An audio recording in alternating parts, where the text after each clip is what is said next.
Hi friends, welcome to Sikdar's academy. Sikdar's একাডেমিতে সবাইকে স্বাগত। এই ভিডিওতে আমরা আলোচনা করব ৩২,০০০ প্রাইমারি শিক্ষকের যে মামলা ঝুলছে আপনারা জানেন, সেটা নিয়েই আলোচনা করব। তাহলে কি ৩২,০০০ই থাকবে নাকি সংখ্যাটা আরও বাড়ার সম্ভাবনা রয়েছে? হ্যাঁ বন্ধুরা, তেমনই কিন্তু ইঙ্গিত পাওয়া গেছে যে এই সংখ্যাটা কিন্তু ৩২,০০০ থেকে আরও বাড়তে পারে। আইনজীবীদের যে বক্তব্য, সেই বক্তব্য শুনে কিন্তু তেমনটাই মনে হচ্ছে। এই বিষয়ে কি কি জানা যাচ্ছে এই ভিডিওতে আমরা আলোচনা করব। আপনারা জানেন যে রাজ্যে টেট ২০১৪ বহু কেলেঙ্কারি সেটা নিয়ে হয়েছে এবং তার পরিপ্রেক্ষিতে এই যে ৩২,০০০ চাকরি বাতিলের যে রায়, সেই রায় দিয়েছিলেন কিন্তু তৎকালীন বিচারপতি মাননীয় অভিজিৎ গঙ্গোপাধ্যায় মহাশয়। ২০২৩ সালের মে মাসে কিন্তু তিনি এই চাকরি বাতিলের মামলা রায়দান করেছিলেন। তারপর সেই মামলা ডিভিশন বেঞ্চে আপিল হয় এবং ডিভিশন বেঞ্চে কিন্তু সেই মামলা স্থগিতাদেশ হয়।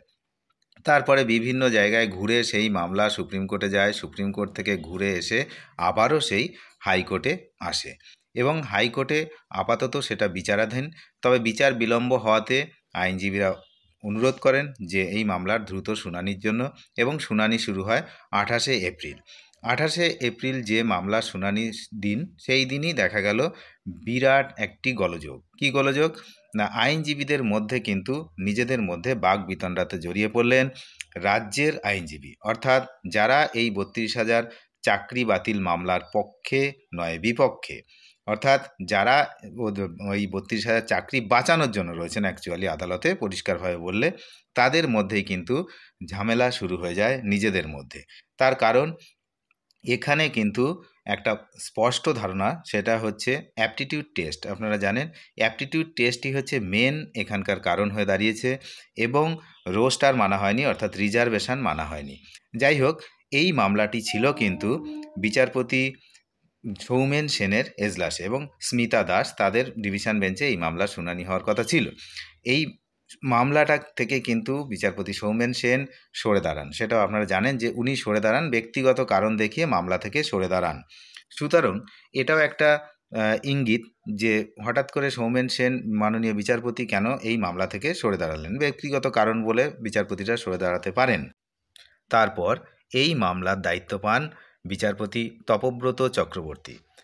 হাইকোর্ট থেকে এই মামলার দায়িত্ব বিচারপতি তপব্রত চক্রবর্তীকে দেওয়া হয় এবং প্রথম দিন শুনানি অর্থাৎ ২৮শে এপ্রিল শুনানিতেই এই ঝামেলার সৃষ্টি হয় যে আইনজীবীরা, সরকার পক্ষের আইনজীবী অর্থাৎ ৩২,০০০ যে সমস্ত ছেলেমেয়েরা রয়েছেন তাদের পক্ষে যে সমস্ত আইনজীবীরা, তারা নিজেদের মধ্যে বাকবিতণ্ডাতে জড়িয়ে পড়েন এবং তারপরেই এই যে সৌমেন সেন যিনি বিচারপতি, তিনি কিন্তু হচ্ছে যেহেতু এই মামলা থেকে সরে দাঁড়িয়েছেন, তার পরবর্তী ক্ষেত্রে তপব্রত চক্রবর্তী এই মামলাতে এসছেন।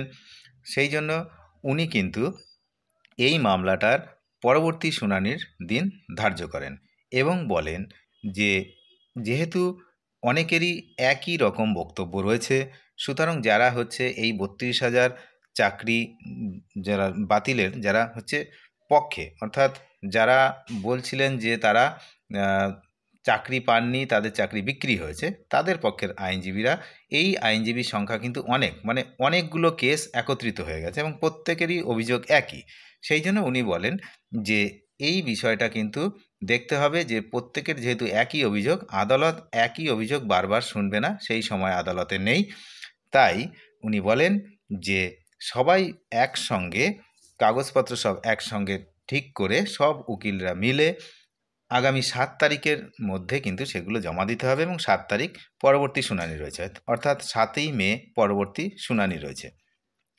৩২,০০০ প্রাথমিক শিক্ষকের চাকরি বাতিলের যে মামলা, সেই মামলার দ্রুত কিন্তু শুনানি হোক, সেই বিষয়ে কিন্তু যারা ৩২,০০০ এই যে মামলার চাকরি বাতিলের পক্ষে যে সমস্ত আইনজীবীরা রয়েছেন, তারা কিন্তু আর্জি জানিয়েছিলেন আদালতে। তারপরেই এই মামলার কিন্তু আবার শুনানি শুরু হয়। যাই হোক, এই মামলার শুনানি তো আগামী ৭ তারিখে রয়েছে। এর মধ্যেই কিন্তু আইনজীবীদের কথায় গুরুত্বপূর্ণ তথ্য উঠে এসছে। আইনজীবীদের কথায় যে সমস্ত তথ্য উঠে এসছে তাতে কিন্তু এই যে ৩২,০০০ চাকরি, সেই চাকরির সংখ্যাটা কিন্তু বাড়তে পারে। 32,000 চাকরি বাতিলের যে সংখ্যাটা, সেই সংখ্যাটা কিন্তু বাড়ারও সম্ভাবনা রয়েছে। সুতরাং নিশ্চয়ই তাদের কাছে তেমন কিছু ডকুমেন্টস রয়েছে, তাই তারা এটা বলেছেন যে হ্যাঁ, এই সংখ্যাটা কিন্তু বাড়তে পারে।